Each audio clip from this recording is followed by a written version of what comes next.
Hello everyone, I hope that you're all doing well. This is me Sayyid Shujaatullah. Welcome to Iqra IAS Current Affairs channel. Channel को subscribe करिए और hit the bell icon so that जब भी मैं video upload करूंगा आपको notification मिल जाएगा। आज का टॉपिक बहुत इंपॉर्टेंट है, that is related to what, BIMSTEC. International relation का है। Okay, BIMSTEC you know that it's a regional grouping है। ये आपको तो पता ही होगा, एज ए यूपीएससी एस्पिरेंट आपको पता होना चाहिए। रीजनल इंटरनेशनल ब्लॉक्स, ओके, उनका आइडिया होना चाहिए। एंड इट्स नॉट दैट कि ये कहीं नहीं मिलेंगे आपको, एडिटोरियल्स में, न्यूज़पेपर्स में ये आते रहेंगे हर दिन कोई ना कोई इंटरनेशनल रिलेशन ग्रुपिंग का एस्पेक्ट होता है definitely. So as a UPSC aspirant अगर आप इंटरनेशनल रिलेशन पढ़ रहे हैं तो इस तरीके से पढ़िए। ओके तो आपका इजी हो जाएगा। जनरली स्टूडेंट्स में बहुत ज़्यादा कन्फ्यूजन होता है कि इंटरनेशनल रिलेशंस किस तरीके से पढ़ें, कौन सी बुक पढ़ें, कौन सा मटेरियल पढ़ें। तो इन सब की ज़रूरत नहीं है।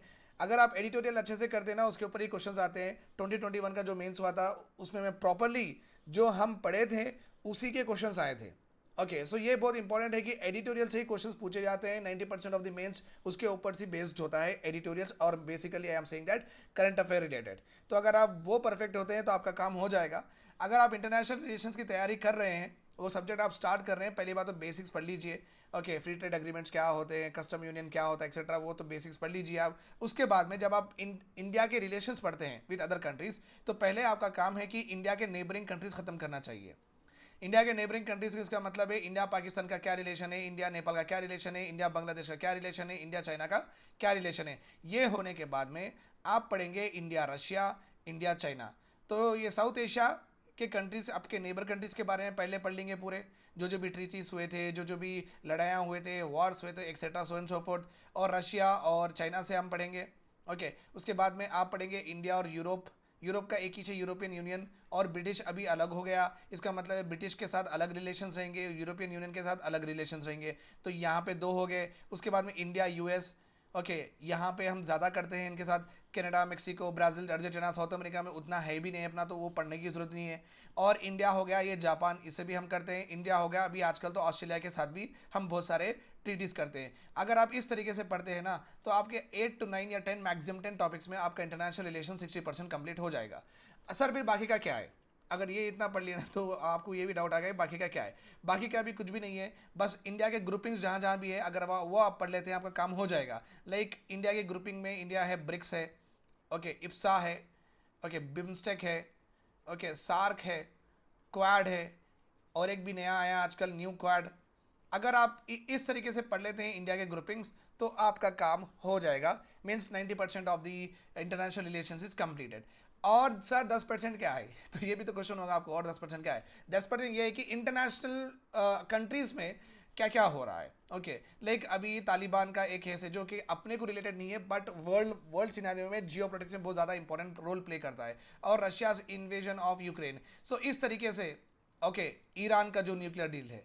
तो ये 3 अगर टॉपिक्स आप पढ़ते हैं, जैसे कि इंटरनेशनल वो साल में सबसे बड़े इंटरनेशनल इवेंट्स जो हुए थे, ओके वो चलते आ रहे थे। अगर इस तरीके से कुछ होता है तो आप ये ऐसे भी पढ़ लेना चाहिए, इसके ऊपर भी क्वेश्चन आता है। सो इन दिस 3 वेज आप इंटरनेशनल रिलेशंस खत्म करते हैं। ठीक है, आज हम पढ़ने वाले हैं इंडिया के ग्रुपिंग के बारे में। Okay and that is called as BIMSTEC. और आजकल तो हिंदी न्यूज़पेपर इस तरीके से प्रिपेयर करता है एडिटोरियल, ओके, वो यूपीएससी एस्पिरेंट्स को मैक्सिमम हेल्प करे। सो मेरा over a period of time मेरा एक्सपीरियंस भी ये कहता है कि ये आपके लिए ही बनाते हैं editorials.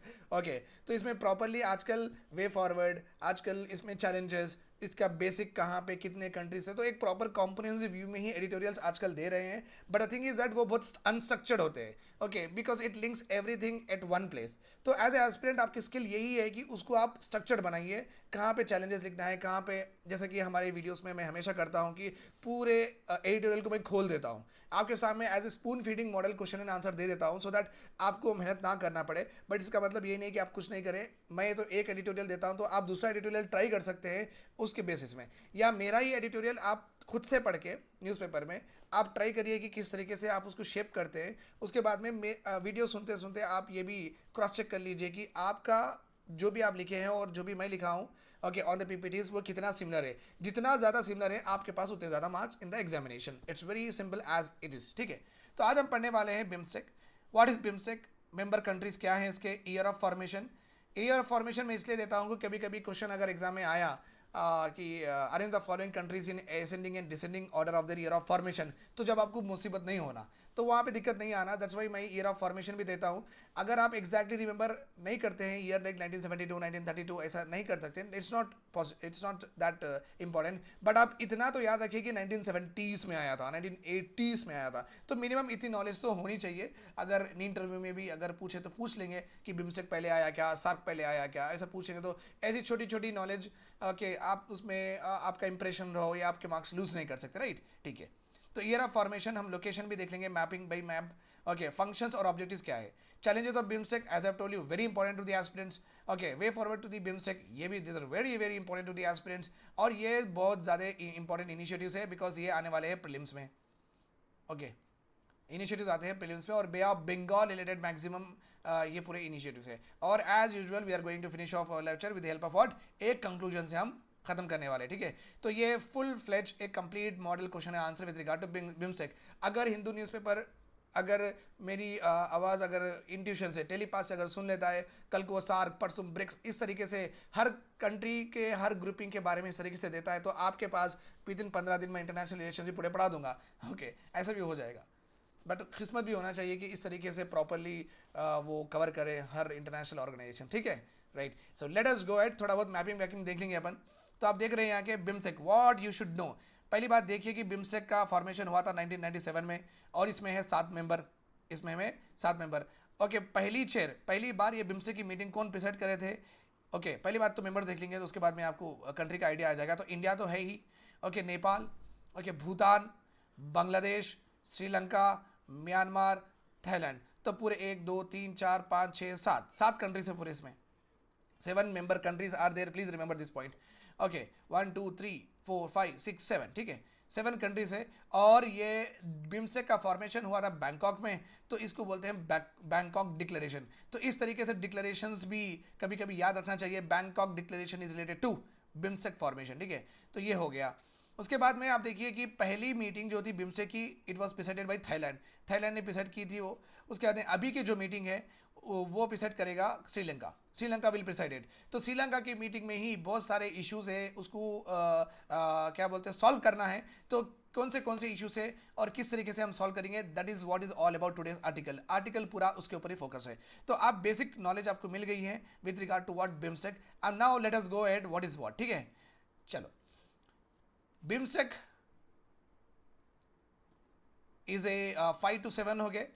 5 of these countries belongs to South Asia, while the remaining 2 countries Thailand and Myanmar South East Asia में। So basically आप ये बोल सकते हैं कि BIMSTEC is a South Asian and South East Asian regional organisation. अगर इस तरीके से भी आता है that is right, South Asian and South Eastern Asian organisation है ये, ठीक है? सो वही, this is good. And BIMSTEC क्या करता है, it's a multi sectoral means एक ही सिक्योरिटी के ऊपर या टेक्नोलॉजी के ऊपर या ह्यूमैनिटेरियन असिस्टेंस के ऊपर या डिजास्टर मैनेजमेंट के ऊपर 4-5 या 1-2 सेक्टर पे काम नहीं करता है, ये ऑलमोस्ट अराउंड 15 सेक्टर के ऊपर काम करता है। मीन्स बिम्स्टेक के मीटिंग में 15 से ज़्यादा सेक्टर्स के ऊपर ओके डिस्कशन होता है, जैसे ट्रेड कैसा करें। ओके, ट्रेड यहाँ पे बे ऑफ बंगाल, ये जो रीजन है यहाँ पे देखिए मैप में आप, ओके, बांग्लादेश में ये जो रीजन में यहाँ पे ट्रेड किस तरीके से हम वहाँ पे मॉनिटर करें, टेक्नोलॉजी हम पूरे मिलके किस तरीके से एडवांस करें, एग्रीकल्चर का कैसा, टूरिज्म का क्या है, फिशरीज का क्या है, एनर्जी, क्लाइमेट चेंज एक्सेट्रा। तो ऑलमोस्ट अराउंड 15 सेक्टर्स पे बिम्स्टेक में बात होती रहती है, ठीक है? फाइन। सो इसका सेक्रेटेरिएट है ढाका एंड बांग्लादेश में, that is all about this is right, ठीक है? नाउ सार्क, ये बिम्स्टेक को कहा जाता है कि अल्टरनेटिव टू सार्क है, क्योंकि मैक्सिमम जो भी कंट्रीज बिम्स्टेक में है ना, वो कंट्रीज सार्क में भी है, एक्सेप्ट पाकिस्तान को छोड़ के। तो बिम्स्टेक जब सार्क है तो बिम्स्टेक क्यों? इस वजह से कि बिकॉज पाकिस्तान सार्क का मेंबर है, इंडिया भी सार्क का मेंबर है। इस वजह से क्या होता है, कभी भी इंडिया कुछ ना कुछ इनिशिएटिव लेना की ट्राई करता है तो पाकिस्तान एज ए फ्रिक्शन उसको एक अपोजिंग फोर्स के साथ हट जाता है, तो डेवलपमेंट्स होने नहीं देता है। ऊपर से क्या है मालूम, वही उनका एक ही नेचर है कि कुछ भी बोलो इंडिया वाले तो उसको अपोज करो, वो अच्छा रहो या बुरा रहो, कुछ भी रहो, उनको वो सब समझ में नहीं आता है कि what India is doing. India generally helps everyone, तो इंडिया का अप्रोच ही होता है कि बहुत अच्छा होता है अप्रोच, ओके, सो दैट सबको लेके चले, इस तरीके से इंडिया का अप्रोच होता है। बट पाकिस्तान का काम क्या होता है, भी चलो भाई इंडिया को हमेशा अपोज करते रहो। तो सार्क में पाकिस्तान की वजह से बहुत सारी चीज़ें हाल्ट हो जाती हैं और आगे नहीं बढ़ती हैं। इसके वजह से हम एक अल्टरनेटिव रीजनल ब्लॉक डेवलप करे हैं जिसका नाम है बिम्स्टेक। Remember this point. इसे यहाँ पे पाकिस्तान है नहीं तो हमारा काम इजीली हो जाएगा, और इंडिया से बड़ा सुपर पावर एशिया में, साउथ एशिया में कोई है नहीं, ठीक है। Remember this point. तो ये अच्छी बात है। तो यहाँ पे वही लिखा हुआ है। अभी ऑब्जेक्टिव्स क्या है? पहली बात तो रैपिड इकोनॉमिक डेवलपमेंट करना है इन द सब रीजन। सबको खाना मिले, सबको एनर्जी मिले, सबके पास सस्टेनेबल डेवलपमेंट हो, क्लीन एनर्जी रहो, ओके, पोल्यूशन वहाँ पे अच्छा रहो, ट्रेड रिलेशंस अच्छे रहो, ओके, आना जाना, इंपोर्ट एक्सपोर्ट पूरा अच्छा रहो, मस्त रहो। That is what is called as rapid economic development among the countries. Okay, किसी के पास कुछ रिसोर्स कम है तो हम देना, हमारे पास कुछ नहीं है तो वो देना, बेस्ट प्रैक्टिसेस एक्सचेंज करना, और मैरिटाइम सिक्योरिटी को इंश्योर करने के लिए पूरे लोग ड्रिल करना, etcetera etcetera. Encourage the spirit of equality and partnership, सबको इक्वल हिस्सा दो ये बिम्स्टेक में, सबकी वॉइस सुनो, ओके, सबके कंसर्न्स लो और एक प्रॉपर सोल्यूशन निकालो। Promoting active collaboration and mutual assistance, एक दूसरे को सपोर्ट करना बहुत ज़रूरी है, बिकॉज आपको पता है कि कहीं भी कुछ भी हो सकता है, तो बेटर है कि अच्छे से फ़ोन पे बात करें, बात करके वो सॉल्व करें चीज़ों को, और म्यूचुअल असिस्टेंस मैक्सिमम देने की कोशिश करें। Accelerated support for each other in the field of education, science and technology. ये तीन है ना, ये जो एजुकेशन, साइंस एंड टेक्नोलॉजी, ये the pillars of human development बोलता हूँ मैं तो। इसके बगैर इंसानियत है ना, ह्यूमैनिटी आगे नहीं बढ़ेगी, ओके, और अच्छे वे में नहीं जाएगी। So basically education, science and technology related, इसमें ज़्यादा से ज़्यादा हमको एक्सेलरेट करना है, okay, supporting each other. So this is what all about BIMSTEC. अगर डायरेक्टली आपको क्वेश्चन आ जाएगा बिम्स्टेक के ऑब्जेक्टिव फंक्शन क्या है, exactly what is there on the pay, exactly what is on the side, अगर आप इतना भी लिखते हैं तो 150 वर्ड्स के ऊपर ही है, तो आपका परफेक्ट आंसर है ये। This is a perfect answer, ठीक है। तो ये जो भी मैप में भी जितना भी चीज़ है ना वो भी लिखना है। Just like importance of BIMSTEC क्या है, it accounts for 22% of world population, okay, और इनकी जीडीपी पूरी मिला के जीडीपी 2.7 ट्रिलियन है, क्योंकि बाकी के पूरे छोटे छोटे देश है, ये 2.9 ट्रिलियन तो इंडिया की ही है, तो maximum 2.7 trillion. 1/4 of the world's traded goods across the bay each every year, 1/4, okay, 1/4 of the trade means goods का आना जाना, 1/4 of the world will go from this particular region, okay. 6 focus area से, तो that is any focus area 6 है, but 15 sector में काम करते हैं, ठीक है, right. Let us go ahead. Agenda क्या है? अभी जो श्रीलंका ने March 28 and 29 Sri Lanka is going to chair the meeting, okay, already meeting भी शुरू हो गई वहाँ पे। तो ये एजेंडा क्या है ये मीटिंग में, और ये वर्चुअल मीट है माय डियर स्टूडेंट्स। सो अपने प्राइम मिनिस्टर मोदी नहीं जाएंगे, सो पूरे जो भी बिम्स्टेक के लीडर्स है वो वर्चुअली जूम में करेंगे ये सब, ओके। सो एजेंडा है कि एनवायरमेंटल प्रोटेक्शन के ऊपर बात करें, साइंटिफिक रिसर्च के ऊपर बात करें, और ये BIMSTEC Bay of Bengal region में इलीगल, अनरिपोर्टेड, अनरेगुलेटेड फिशिंग होती है, तो उसको किस तरीके से मॉनिटर एंड रेगुलेट करें, और स्टैंडर्ड ऑपरेटिंग प्रोसीजर्स बनाएं, सो दैट एक गवर्नमेंट की दूसरी गवर्नमेंट की प्रॉपरली कम्युनिकेशन बनी रहे। अगर किसी गवर्नमेंट की किसी कंट्री की शिप या वेजल किसी और कंट्री के टेरिटोरियल वाटर्स में चले जाती हैं, तो एक म्यूचुअल असिस्टेंस, म्यूचुअल कम्युनिकेशन होना चाहिए। उससे क्या होगा, एक प्रॉपर सिक्योरिटी बनी रहेगी, एक हार्मोनी बनी रहेगी इन द रीजन। तो ये पूरे एस्पेक्ट से बात होने वाली है, okay, in the BIMSTEC meeting. Virtual meet है, रिमेंबर दिस पॉइंट। चलो, importance of Bay of Bengal थोड़ा देख लेंगे अपन। Bay of Bengal is a large network of beautiful estuaries, mangroves etcetera. 15,000 square kilometre का उतना ज़्यादा बायोडाइवर्सिटी हॉटस्पॉट्स है बे ऑफ बंगाल में। कोरल रीफ्स है यहाँ पे, ओके, सी ग्रास मिडोस है, मास नेस्टिंग साइट है, बहुत दूर दूर से टर्टल्स आते हैं और यहाँ पे नेस्ट करके अपने बच्चे पैदा करते हैं। तो एक प्रॉपर बायोडाइवर्सिटी रिच एरिया से, ओके, बे ऑफ बंगाल में। और एनुअल लॉस टू मैंग्रोव हो रहा है, ओके, 0.4% टू 1.7% इतना लॉस हो चुका है, हर साल इतना लॉस हो रहा है। कोरल रीफ भी लॉस हो रहा है, तो कुछ ना कुछ करना पड़ेगा बायोडाइवर्सिटी बचाने के लिए, ये भी बहुत इंपॉर्टेंट है। Sea level will rise, okay, sea का हाइट बढ़ेगा 0.5 metre in the next 50 years. उससे क्या होगा, सी एरोजन होगा, ओके, और पानी और लैंड के अंदर तक आ जाएगा। सो लैंड की स्केर्सिटी भी होगी, और वहाँ की चीज़ें बहुत वनरेबल हो जाएंगे। जब साइक्लोन या सुनामी अगर सब कुछ आते हैं तो पानी बहुत करीब आ जाएगा, ठीक है। ठीक है, अब अभी समझिए, पानी, ये लैंड है, ओके, ये पानी है, ये लैंड है, दोनों भी इक्वल है, ओके। तो बेसिकली जब लहरें आती हैं तो समझो यहाँ पे टच करके चले जाती है, मेरी फर्स्ट फिंगर को टच करके चले जाती है। जब अगर सी लेवल इतना बढ़ेंगी, सी लेवल राइज होंगी, तो पानी यहाँ पे आएंगी ना, यहां तक आ जाएंगी, तो इसका मतलब है इतना ज्यादा एरिया इरोड हो जा रहा, this is called as sea erosion. So next 50 years में 0.5 मीटर तक ओके सी की हाइट बढ़ेगी, तो वो और ज्यादा उसके लहरें और ज्यादा जमीन कवर करेंगे, सो लैंड लॉस भी होगा, और साइक्लोन सिनोमी आ गया तो बहुत सारा डिस्ट्रक्शन भी होगा। सो इसके ऊपर भी काम करना है, क्योंकि ऑलरेडी 13 साइक्लोनिक स्टॉर्म्स आ गए हैं, तो ये बे ऑफ बंगाल रीजन में, तो इतने सारे कंट्रीज कुछ तो मिलकर रोको इसको, रहेगी, ठीक है। नेचुरल रिसोर्स है, कोस्टल पॉपुलेशन भी ज़्यादातर डिपेंडेंट है, फिशरिंग ज़्यादा करते हैं, ओके 7% ऑफ टोटल वर्ल्ड की फिशिंग यहाँ पे होती है, और बहुत सारे लोग डिपेंडेंट हैं इसके ऊपर, और ये जो पूरी वैल्यू ऑफ फिशिंग है $4 बिलियन की है, सो बहुत बड़ी वैल्यू है, ठीक है, right. Around 4,15,000 fishing boats operate, इतने ज़्यादा बोट्स बे ऑफ बंगाल में घूमते रहते हैं और फिशेस पकड़ते रहते हैं, okay. 33% of fish stocks are fished unsustainably, 33% of fish stocks, 100 अगर मच्छी पकड़े तो 33 मच्छी, ओके 33 मच्छियों को जो भी फिशेस है वो हम अननेसेसरी पकड़े, क्योंकि जब ये मछुआरे होते हैं ना, फिशरमैन, जब वो अपना नेट डालते हैं सी में, तो उनको जो चाहिए मच्छी उसके साथ और भी मच्छी पकड़े जाते हैं, ओके। इससे क्या होगा, वो जो जो हम नहीं खाते सो मच्छी है, फिशेस है, उनका भी डेथ हो जाएगा, और वो बायोडाइवर्सिटी की लॉस भी हो जाएगा।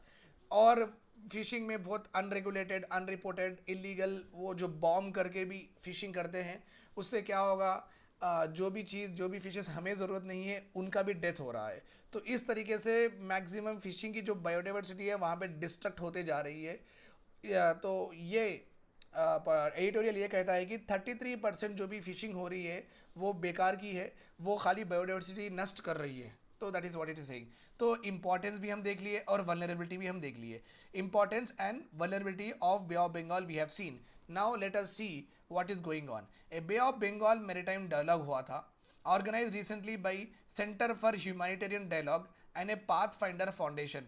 वेरी वेरी इंपॉर्टेंट, जनरली यही पूछते हैं एग्जाम में कि ये इनिशिएटिव कौन सा ऑर्गेनाइजेशन मिल के बनाया और या रिलीज करा एक्सेट्रा, तो आप ये याद रखिए। A Bay of Bengal maritime dialogue initiative recently held by Centre for Humanitarian Dialogue and Path finder Foundation, okay. So ये क्या कर रहे हैं, गवर्नमेंट के official maritime experts, representatives of prominent think tanks of Sri Lanka, India, ये पूरों को बुला के चलो भाई इस तरीके से बे ऑफ बंगाल में प्रॉब्लम से कुछ ना कुछ इसके ऊपर आप करिए, ये पूरे वल्नरेबिलिटी से इतना लॉस होने वाला है। तो ये एक्चुअली अवेकनिंग कॉल था by path finder Foundation and Centre for Humanitarian Dialogue, ये दो ऑर्गेनाइजेशन मिलकर पूरे वर्ल्ड के जो भी बे ऑफ बंगाल के जो भी लीडर्स हैं उनको बुला के ये बोलेंगे कि देखो ये प्रॉब्लम्स हो रही है, कुछ ना कुछ करिए आप, बिकॉज उनके पास तो पावर नहीं है, जो लीडर्स है उनके पास ही रहेगा, ठीक है।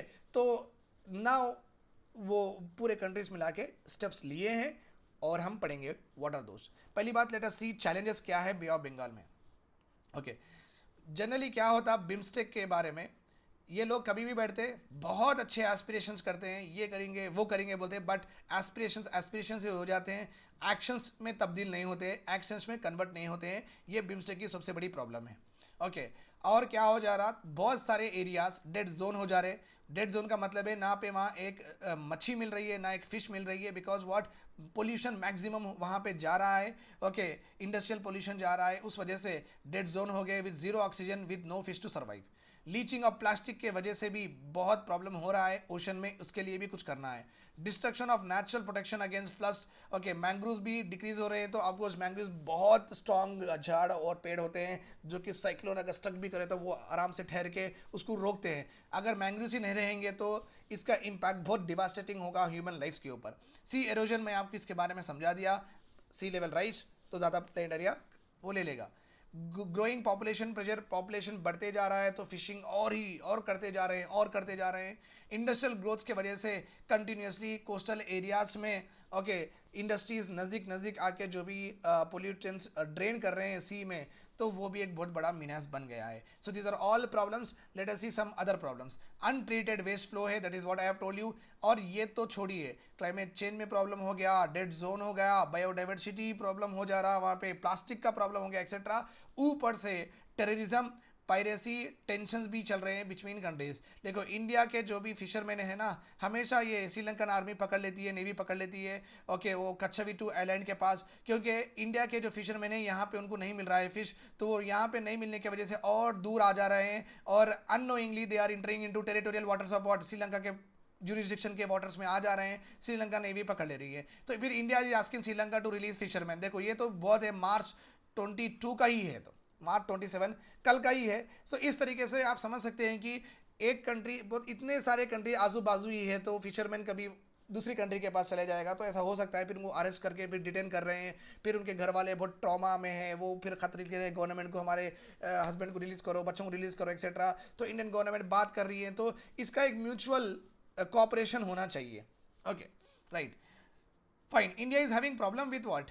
neighboring countries, India and Sri Lanka, और India Bangladesh, India Myanmar, also Pakistan on west coast. ये पूरे कंट्री से हमें फिशरमैन की प्रॉब्लम चल रही है आजकल, तो इसको भी सॉल्व करना बहुत ज़रूरी है। These are all the challenges related to what BIMSTEC और बे ऑफ बंगाल रिलेटेड। अभी क्या करना है, वे फॉरवर्ड में क्या है? ये ब्लू इकोनॉमी बहुत बहुत सस्टेनेबल है, बहुत अच्छी है, बहुत इकोनॉमिक पोटेंशियल है। Bay of Bengal is having a lot of blue economy, यहाँ पे बहुत क्या बोलते हैं, लाइवलीहुड सिक्योरिटी मिलती है। Fine. There are many opportunities to develop what maritime trade, shipping, aquaculture and tourism. ये पूरे एरियाज में काम कर सकते हैं, इसलिए इसको इकोनॉमिक पोटेंशियल बहुत ज़्यादा है बोल के बोल रहे हैं बे ऑफ बंगाल में, ठीक है। BIMSTEC summit must create a new regional mechanism, एक नए तरीके से एक अग्रीमेंट, एक प्रोटोकॉल बनाइए पूरे कंट्रीज मिलके, सो दैट एक कोऑर्डिनेटेड एक्टिविटीज हर एक के होने चाहिए, ओके, और which is trans boundary in nature. Trans boundary in nature means जिसके उन्होंने स्टेप्स नहीं लेना, एक कोऑपरेशन करते हुए स्टेप्स लेना, ओके, पूरे कंट्रीज मिलके एक तरीके के एसओपीज फॉलो करना। So this is what is important at this point of time. Urgent measures चाहिए with regard to fisheries management, because हमारे फिशरमैन बहुत बहुत बार पकड़े जा रहे हैं, so we can not afford that every other time, ठीक है। So fisherman fisheries management promote sustainable methods, जो कि plastic pollution, biodiversity loss, dead zone हो रहा है, तो सस्टेनेबल फिशिंग मेथड्स और एस्टैब्लिश प्रोटेक्टेड एरियाज जो भी है, मैंग्रोव्स एक्सेट्रा, वो प्रोटेक्टेड एरियाज भी डिक्लेयर करना बहुत जरूरी है, सो दैट ये रीजन में सस्टेनेबिलिटी बनी रहे, ठीक है। क्योंकि एक रीजन में अगर नहीं मिलते हैं फिशेस, तो फिशरमैन दूसरी रीजन में जाएगा, तो थाईलैंड का भी यहाँ आ सकता है, बांग्लादेश का भी यहाँ आ सकता है, हमारा भी वहाँ जा सकता है। तो अगर पूरा एरिया हम सस्टेनेबल बनाते हैं, सो जिसके एरिया में वहाँ पे फिशेस मिल जाएंगे और फिशिंग हो जाएगी, वहाँ की लाइवलीहुड सिक्योरिटी फिशरमैन को सिक्योर हो जाएगी, तो प्रॉब्लम भी नहीं होगी, right right. Develop frameworks to prevent, manage and pollution, okay, ये तो वेरी कॉमन है। सब मिलके पोल्यूशन किस तरीके से रोके, वैसे एक मैकेनिज्म बनाइए, स्पेशली इंडस्ट्रीज और एग्रीकल्चर वेस्ट और ऑयल स्पिल्स, ये तीनों के ऊपर काम करना बहुत ज़रूरी है, बिकॉज ये तीन मेजर एरियाज है जो कि सी को, बे ऑफ बंगाल को पोल्यूट कर रहे हैं, उससे अनसस्टेनेबिलिटी हो जा रही है। Most BIMSTEC countries have premier institution, पूरे बीम्स्टेक कंट्रीज के पास बहुत अच्छे कंट्रीज है, साइंस एंड टेक्नोलॉजी का वर्कफोर्स, इनके पास स्टेम वर्कफोर्स बहुत अच्छा है, बट एक रीजनल कोऑपरेशन नहीं है। So is very important that need for greater scientific research on the impact of climate change and fisheries in particular, ये भी ज़रूरी है। तो लाना है, ये इंट्रैक्शन करना है, बिम्स्टेक के पूरे रिसर्च साइंटिस्ट से इंट्रैक्शन बनाना बहुत ज़रूरी है, और वो एक तरीके से एक सब्जेक्ट पे अच्छे से काम करे, एक प्रॉपर सोल्यूशन देना ज़रूरी है, एक proper solution for the BIMSTEC region के लिए, ठीक है। अभी मेरीन प्रोटेक्शन के बारे में क्या बोले हैं, enforcement must be strengthen and information shared on the best practices. जो कंट्री बेस्ट प्रैक्टिसेस कर रही है with regard to fishing management, with regard to piracy, with regard to shipping, with regard to trade, तो वो practices हमें भी दीजिए, हम भी वो इंप्लीमेंट करेंगे, बिकॉज सबको फायदा होगा। Regional protocols need to be develop and guidelines and standards on pollution control establish. हर कंट्री का रीजनल गाइडलाइंस होना चाहिए कि इतना ज़्यादा आप अनट्रीटेड वेस्ट नहीं भेज सकते, ट्रीट करके ही भेजना है, ओके, बे ऑफ बंगाल में। सो एक प्रॉपरली, क्योंकि देखो अगर इंडिया वो मेजर्स लेती हैं, थाईलैंड नहीं लेती हैं, तो थाईलैंड वाले ज़्यादातर पोल्यूट करके अपना भी वहाँ का रीजन का सस्टेनेबिलिटी ख़राब करेंगे। तो हर एक कंट्री एक प्रॉपर एसओपीज फॉलो करना चाहिए, okay, on equal terms. Decision making must be based on science and reliable data information tools. So decision making करने के लिए किस तरीके से अप्रोच करें, किस तरीके से क्लाइमेट चेंज से फाइट करें, किस तरीके से सी इरोजन को फाइट करें, किस तरीके से मैंग्रोव कोरल्स को बचाएं, तो एक प्रॉपर एक्सपर्ट कमेटी लगा के, वो एक्सपर्ट कमेटी के डिसीजंस, उनके इन्फॉर्मेशन आने के बाद में, वो डेटा को प्रॉपरली थरो पढ़ने के बाद हम पूरे मिलकर डिसीजन लेना बेहतर है। That is what it is saying, okay. So this is all about, okay, ये चैलेंजेस थे हमारे, ये 2 स्लाइड्स में ये थे वे फॉरवर्ड। सो प्रॉपर आपको आंसर मिल चुका है, क्या प्रॉब्लम्स हैं और क्या वे फॉरवर्ड किस तरीके से हम कर सकते हैं। अभी 2 इनिशिएटिव्स आए हैं। ओके, एक इनिशिएटिव है launch by FAO, food and agriculture organisation, और global environment facility. Global environment facility it is a outcome of United Nation framework of convention on climate change. इसके अंदर से निकला है global environment facility. Environment protect करने के लिए जो भी असिस्टेंस होती है फाइनेंशियल, वो ये फंड करते हैं, ठीक है। फूड एंड एग्रीकल्चर ऑर्गेनाइजेशन, तो ये यूनाइटेड नेशन ऑर्गेनाइजेशन का एक आर्म है जो कि फूड सिक्योरिटी और फूड रिलेटेड जो भी रिसर्च और जो भी इंप्रूवमेंट्स होते हैं वो ये देखता है, ठीक है। सो ये दोनों मिलकर एक प्रोजेक्ट लॉन्च करें जिसका नाम है BOBLME project. Okay, nothing but B of Bengal, L means large, M means maritime and project.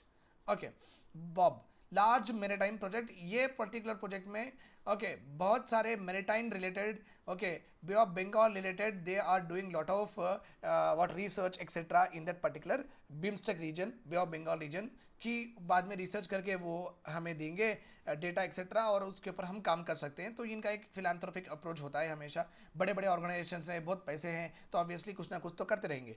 Then एक Bay of Bengal programme, a inter governmental organisation, it is based in Chennai, is doing good work to promote sustainable fishing. Okay, so ये एक initiative है। Okay, inter governmental organisation है। Inter governmental organisation means India, Sri Lanka, okay और Thailand, पूरे BIMSTEC countries का मिलके एक intergovernmental means government means country to country, remember this point. So एक चेन्नई बेस्ड में एक Bay of Bengal inter governmental organisation है। They are doing very good with regard to what sustainable fishing. But ये एक ही area में कर रहे हैं, तो बहुत सारे 15 एरिया है, 15 एरियाज में भी करना ज़रूरी है। ओके, सब मिलके, ठीक है। These are the initiatives. अभी इलीगल, अनरेगुलेटेड, अनरिपोर्टेड ट्रेड, जो भी ये पायरेट्स होते हैं, जो भी ये इंडस्ट्रियलिस्ट गूंस होते हैं, ये पूरे गुंडे होते हैं जो कि फिशिंग में इलीगल काम कर रहे हैं, ओके बॉम्ब डाल के बे ऑफ बंगाल में फोड़ के, बॉम्ब फोड़ के फिशेस कलेक्ट कर रहे हैं, तो इसको कैसा रोके पूरे मिलके। एक इंटरनेशनल वेजल ट्रैकिंग सिस्टम बनाना चाहिए। हर कंट्री का, बिम्स्टेक में जितने कंट्रीज है उनके जो भी वेजल्स है, जो भी फिशरमैन है, उनके ऊपर एक ट्रैकिंग सिस्टम लगाना चाहिए, वो कहाँ जा रहे हैं कहाँ नहीं जा रहे हैं। सो इससे ये भी होगा कि चलो भाई अगर मैं यहाँ पे चेन्नई में रहता हूँ और मेरी बोट है, मैं फिशिंग करते करते यहाँ तक आ गया, तो बेसिकली ट्रैकिंग सिस्टम भी है।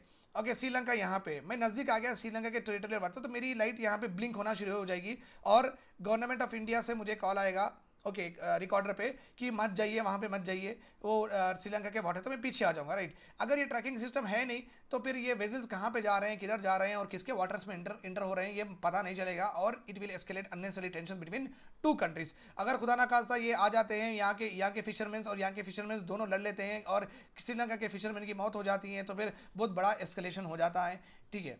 एक ऑटोमेटिक आइडेंटिफिकेशन सिस्टम लगाना चाहिए उनके वेजल्स के ऊपर, और establish a regional fishing vessel registry system. So कितने कौन से वेजल्स एक्चुअली ऑपरेट कर रहे हैं बे ऑफ बंगाल में, तो आइडेंटिफाई, क्योंकि नाम अगर दे देंगे तो फिर अगर इंडिया की अगर एक वेजिल अगर थाईलैंड के पास चले जाती है, तो थाईलैंड गवर्नमेंट इंडिया को कॉल करके पूछ सकती है, सर ये नंबर की A3456 एक्सेट्रा ये आपकी वेजिल है क्या, तो इंडियन गवर्नमेंट उनके रजिस्टर में चेक कर सकती है कि अरे ये हमारी है, ये तो रजिस्टर्ड है, तो इससे मालूम होगा कि कौन पायरेट है कौन पायरेट नहीं है। सो रूल नंबर दे देना चाहिए बेसिकली, सो दैट इलीगल वेजिल्स को प्रॉपर्ली हम आइडेंटिफाई कर सके। Increase monitoring, control and surveillance, और घूमो बे ऑफ बंगाल में, घूमते रहो, अगर कुछ इलीगल एक्टिविटी रहा तो पकड़ लो। जहाँ भी हॉट स्पॉट से ज़्यादातर फिशेस मिलते हैं, वहाँ पे ज़्यादा पेट्रोलिंग करना है और इलीगल जो भी चल रहा है ट्रेड उसको रोकना है। Establish regional guidance on how to deter and prevent IUU practices. अगर इस तरीके के प्रैक्टिसेस चल रहे हैं तो किस तरीके से हम कॉम्बैट करें, क्या हम मिसाइल लॉन्च करें, क्या हम गोलियों से मारें, या क्या हम डिटेन करें, किस तरीके से उनको डिटर करना चाहिए। ओके, तो एक रीजनल गाइडलाइन बनाना चाहिए, बिकॉज अगर वो कुछ करते हैं, बांग्लादेश वाले कुछ करते हैं, अगर वो इंडिया में आके गिरा तो बॉम्ब, तो प्रॉब्लम हो जाएगा, राइट। तो एक रीजनल गाइडेंस हम यहाँ पे रहना चाहिए with regard to deter any IUU problems. improve the implementation of joint regional patrols। so जैसे कि माराबाल है, एक्यूवरीन है, जो डिफेंस एक्सरसाइज करते हैं ना, इस तरीके की पूरे मिलकर एक एक्सरसाइज करें, पेट्रोल करें। सो फिर ये मैसेज भी जाएगा प्राइवेट जो भी पायरेट्स है, जो भी इलीगल ट्रेडर्स है, उनको भी एक मैसेज जाएगा, चलो भाई ये रीजन में ये मिल के काम कर रहे हैं, ये पूरे टुगेदर हैं, तो अपने काम नहीं करने देंगे। तो इट इज़ ऑल्सो गुड कि रीजनल पेट्रोल साथ मिलकर करें, joint. Regional fishing moratoriums and outreach program targeted to the fisher work, जिसके जिसके फिशरमैन से उनको ओके फिशिंग मोरेटोरियम्स दीजिए, उनको प्रोग्राम्स दीजिए, उनको बताइए कि किस तरीके से फिशिंग करना अच्छा होगा, कौन सी फिशिंग मेथड ख़राब है, कौन सी फिशिंग मेथड अच्छी है, टेरिटोरियल वाटर्स का मतलब क्या है, आप कहाँ तक जा सकते हैं, कहाँ तक नहीं जा सकते हैं, एक्सेट्रा। तो आपके फिशर फोल्क है, जो भी फिशरमैन्स है जिसके कंट्रीज में, उनके फिशरमैन्स को प्रॉपरली नॉलेज दीजिए सो दैट प्रॉब्लम्स ना हो ओके ट्रांसबाउंडरी नेचर के। ओके अभी कंक्लूजन क्या है? The challenges that confront the bay of Bengal region okay should not be delayed. BIMSTEC जल्दी अराइज करना है, अवेक करना है और act. Arise, awake and act, ये भी अच्छा है 3A formula. Before it is today the summit must set in process, regular meetings करना है ऑफिशियल्स और साइंटिस्ट एंड एक्सपर्ट से okay to tackle illegal and unsustainable जो भी फिशिंग हो रही है, to prevent our future environmental degradation problem and to make our region, BIMSTEC region okay a happy place for the fishermen and a happy place for the environment. That is all about today's lecture. Have a nice day. If you're having any doubt, please write in the comment section. I'll be more happy to help you out. And you can check out a lot of courses launched in the www.ikhraes.com and you can take it according to your requirement. Okay, that's all about it. Bye bye. Take care.